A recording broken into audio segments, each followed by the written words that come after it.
Hi, I got here a map of Trinidad and Tobago, and just looking at some of the names here, in Tobago, Pembroke, Glamorgan, in Trinidad, Mount Harris, Mount Thomas, there's a Bethel here. Trinidad is shaped like Wales. It's amazing. People don't believe it, but when you get a map of Trinidad, it's shaped like Wales. In 1797, Britain invaded Trinidad, took it off the Spanish, and the first governor was a Pembrokeshire soldier called Thomas Picton. You'll have heard of Thomas Picton. He was a hero at Waterloo, but he was a brutal governor of Trinidad and convicted of torturing the civilian population back in London when he came back to London. But those are the Welsh names, and Welsh settlers went and took part in the Caribbean.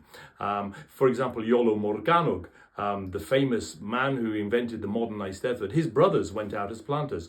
Williams was so appalled, he had a sweet shop in Cowbridge and he wouldn't have West Indian sugar in his sweets. He said they were tainted with blood.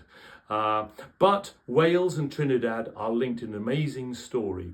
The African slave trade connected Wales, the west coast of Africa, and Trinidad.